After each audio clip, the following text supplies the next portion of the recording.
Hi guys, good morning. Ayun nga, kakauwi ko lang. At si Tatay ay anong aga naman nandini sa bahay. Sinandun ng pamangkin ko dahil may pasalubong akong Jollibee Chicken Joy.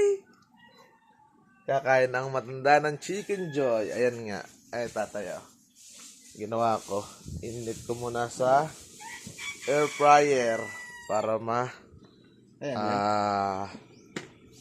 crispy pa rin. Init ko lahat yung chicken. Nagbili ako ng isang bucket na Chicken Joy para sila naman ay makatikim at wala na rin sa bundok.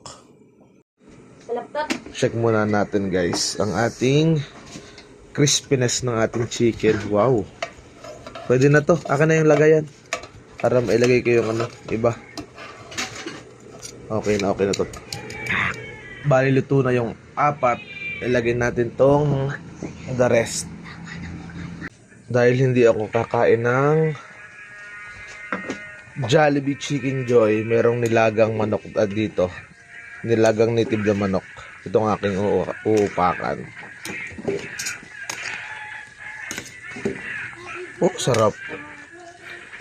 Na may nilagang native na manok na may gabi. Ito ang aking ulam ngayong umaga. Hindi ako kakain ng chicken at ako'y umay na sa chicken. Bye! Ayo. Ito yung ating Chicken Joy. Tatay nagpapapak na. Lasing. Ako naman ay nilagang native na manok. Ito ang babanatan ko. Ang tatay. Tatay susunod sa gravy. Arang gravy oh. Pasensya na kayo guys at wala talaga na rin sa bundok. Mingat lang yun. Bumili lang at makatikiman lang are mga are. Mingat sa mapa niya. Are pamangkin ko tapos si ate dahil Mother's Day naman. Ayan, yan na pa Mother's Day ko sa inyo. Chicken Joy. Kayo muna ikakain. Bye-bye.